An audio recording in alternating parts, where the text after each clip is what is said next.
ഉൾക്കൊള്ളാൻ സാധിക്കും. നിങ്ങൾക്കറിയോ, ഭാരതീയര് മെക്കയിൽ നിന്ന് വന്ന ചന്ദ്രക്കലയും അതുപോലെ നക്ഷത്രവും ഖുർആനും സ്വീകരിച്ചു.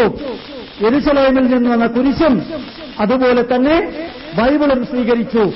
നിങ്ങൾ പുട്ടപർത്തിയിൽ പോയി നോക്കുക, ഓംകാരത്തോടൊപ്പം കുരിശും ചന്ദ്രക്കലയുമുണ്ട്. ആനന്ദാശ്രമത്തിൽ ചെന്ന് നോക്കുക, ഓംകാരത്തോടൊപ്പം കുരിശും ചന്ദ്രക്കലയുമുണ്ട്. വള്ളിക്കാവിൽ ആശ്രമത്തിൽ ചെല്ലുക, ചിന്മയാമിഷനിൽ ചെല്ലുക, രാമകൃഷ്ണ മിഷനിൽ ചെല്ലുക, അതുപോലെ തന്നെ നാരായണ ഗുരുദേവന്റെ ആശ്രമങ്ങളിൽ ചെല്ലുക. എല്ലാ സ്ഥലത്തും നിങ്ങൾക്ക് കാണാൻ സാധിക്കും. വിദേശത്ത് നിന്ന് വന്ന ചിന്താധാര നമ്മൾ സ്വീകരിച്ചു. ദുഃഖകരമായ വസ്തുത, ഭാരതത്തിലെ ക്രിസ്ത്യാനികള് ഇവിടുത്തെ ശ്രീകൃഷ്ണനെ സ്വീകരിച്ചോ, ഇവിടുത്തെ ശ്രീരാമനെ സ്വീകരിച്ചോ, ഇവിടുത്തെ ഭഗവത്ഗീത സ്വീകരിച്ചോ? ഇവിടുത്തെ മുസ്ലിങ്ങള്, ഈ നാടിന്റെ രക്തമായ മുസ്ലിങ്ങള് ഈ നാടിന്റെ പൈതൃകം സ്വീകരിച്ചോ? ഇല്ല. ഇന്തോനേഷ്യയിലും മലേഷ്യയിലും 97% മുസ്ലിങ്ങളാണുള്ളത്. 97%. ഇന്നും അവിടുത്തെ 50 രൂപ നോട്ട്, 100 രൂപ നോട്ട് നിങ്ങൾക്ക് എവിടെ നിന്നെങ്കിലും കിട്ടുകയാണെങ്കിൽ നോക്കുക.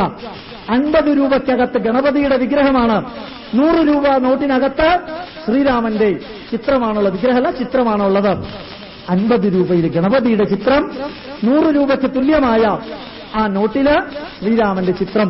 അവരോട് ചോദിക്കാം, 97% മുസ്ലിങ്ങളായ നിങ്ങൾ എന്തുകൊണ്ട് ശ്രീരാമനെയും ഗണപതിയെയും നിങ്ങളുടെ നോട്ടിലിട്ടു? ഒരു ഉത്തരം അവർ പറയും, ഞങ്ങൾ മതം മാറി, സംസ്കാരം മാറിയിട്ടില്ല. ഞങ്ങളുടെ സംസ്കാരം അത് തന്നെയാ, മതം മാറിയെന്ന് മാത്രമേ ഉള്ളൂ. ഭാരതീയർക്ക് അത് പറയാൻ സാധിക്കില്ല. നമ്മളുടെ രാഷ്ട്രീയക്കാര് നമ്മളെ ന്യൂനപക്ഷവും ഭൂരിപക്ഷവുമാക്കി മാറ്റി. ദുഃഖകരമായ വസ്തുത. എന്നിട്ട് നമ്മളെ പരസ്പരം അടിപ്പിച്ചു. നികൃഷ്ട ജീവികളെന്ന് പറയാൻ ആഗ്രഹം തോന്നുന്നു. ഒരു രാഷ്ട്രത്തെ തകർത്തി തരിപ്പണമാക്കിയിട്ട് 141 സീറ്റ്, അതിന്റെ പകുതി കിട്ടാനും അവിടെ 258 സീറ്റ് കിട്ടാനും വേണ്ടി നമ്മളെ പരസ്പരം അടിപ്പിച്ചു. ഈ ഭാരതീയ സംസ്കൃതി ഇവിടുത്തെ ഹിന്ദുവിന്റേതാണ്, ഇവിടുത്തെ ക്രിസ്ത്യാനിയുടേത്, ഇവിടുത്തെ മുസ്ലിമിന്റേത്. ഭാരതത്തിൽ 2 വിഭാഗം ജനങ്ങളെ ഉള്ളൂ. ഒന്ന് ഹിന്ദുക്കള്, 2 ഹിന്ദുക്കളായിരുന്നവര്, those who are Hindus, those who were Hindus. വേറെ ആരും ഇവിടെ അകത്തില്ല.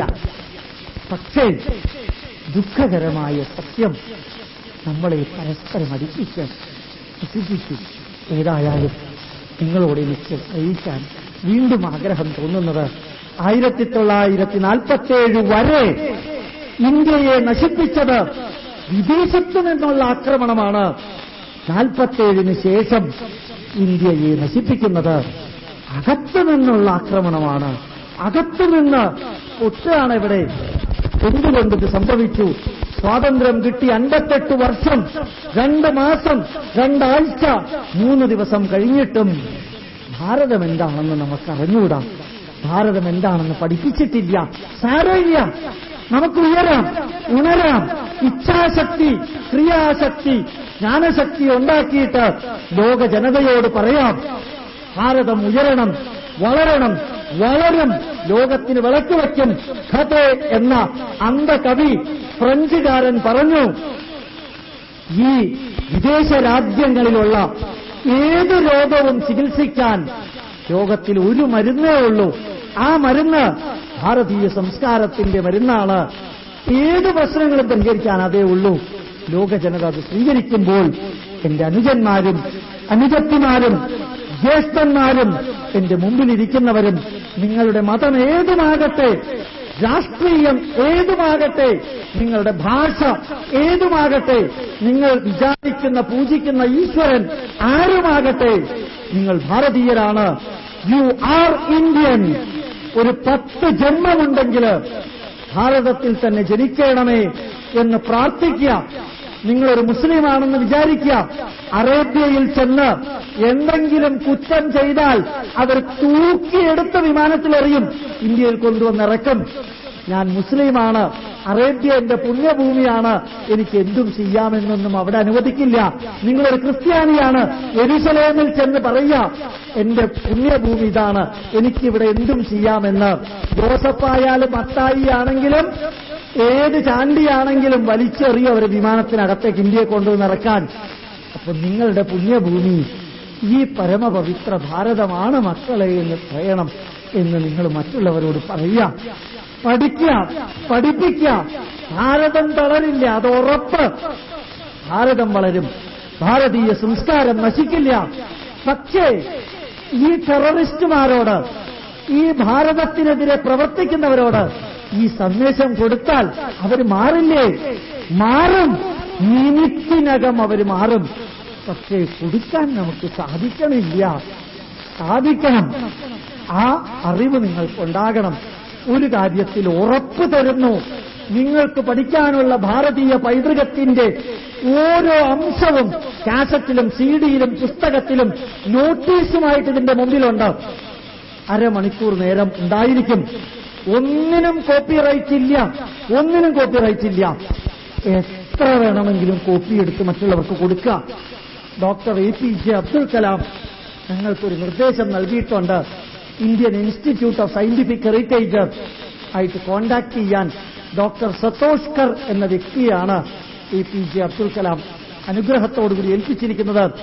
2007 ആഗസ്റ്റ് 15 മുമ്പ് 10 കോടി ഭാരതീയരില് ഭാരതീയ സന്ദേശം എത്തിക്കണം.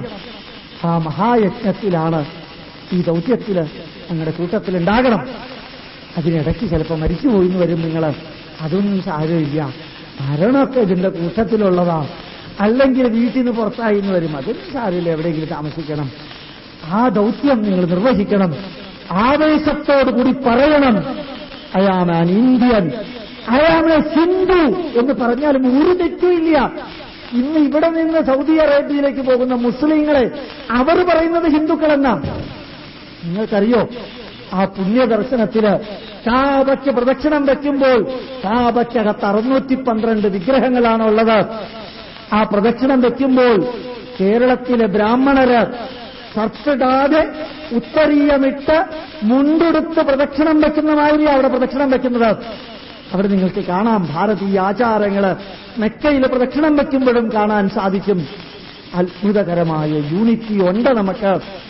അതൊന്നും ആരും മറക്കില്ല. അത് പറഞ്ഞു കൊടുക്കണം. അറിയാൻ ആഗ്രഹമുള്ള അറിവുകൾ ഏത് സമയത്തും നിങ്ങളുടെ അടുത്ത് എത്തിക്കാം. നിങ്ങൾ ആരുമായിക്കൊള്ളട്ടെ, ഈ നാടിനെതിരായിട്ടുള്ളത്, മറ്റുള്ളവർക്കെതിരായിട്ടുള്ളത്, ധർമ്മത്തിനെതിരായിട്ടുള്ളത് ഒരു വരി പോലും അതിനകത്ത് നിങ്ങൾക്ക് കാണില്ല. അതുകൊണ്ട് പഠിക്കണം, ഉയരണം. ഭാരതീയ സംസ്കൃതി സ്വതന്ത്ര ഭാരതത്തില് നിറഞ്ഞു നിൽക്കണം. അടിപതറാതെ മുമ്പോട്ട് പോകണം. ഭാരതം മരിക്കില്ല. ലോക സമസ്ത സുഖിനോ ഭവന്തോ പറഞ്ഞവര് എങ്ങനെയാ മരിക്കുക, എങ്ങനെയാ നശിക്കുക? ഇല്ല, ഭാരതം വളരും, ഉയരും. ഈ സനാതന ധർമ്മം മറ്റുള്ളവർക്ക് വെളിച്ചം നൽകും. ലോക ജനത 2 കൈയും നീട്ടി സ്വീകരിക്കുന്ന ഈ ധർമ്മത്തിന്റെ അവകാശികളാകാൻ അഭിമാനത്തോടുകൂടി ഉയരണം എന്നഭ്യർത്ഥിച്ചുകൊണ്ട് സാധിക്കുമെങ്കിൽ ബ്രെയിൻ ഇനാക്റ്റീവാകാതെ നിൽക്കാൻ കാരണം അത്ഭുതകരമായ വസ്തുത. ജ്യോതിശുക്ലശ്ച തേജശ്ച ദേവാനാം സതതം പ്രിയ പ്രഭാകരോ മഹാതേജോ ദീപോയം പ്രതിഗ്രഹ്യതാം. സർവചരാചരങ്ങൾക്കും പ്രകാശം തരുന്ന സൂര്യദേവ, അങ്ങ് ഞാൻ സമർപ്പിക്കുന്ന ഈ വിളക്ക് സ്വീകരിച്ചാലും.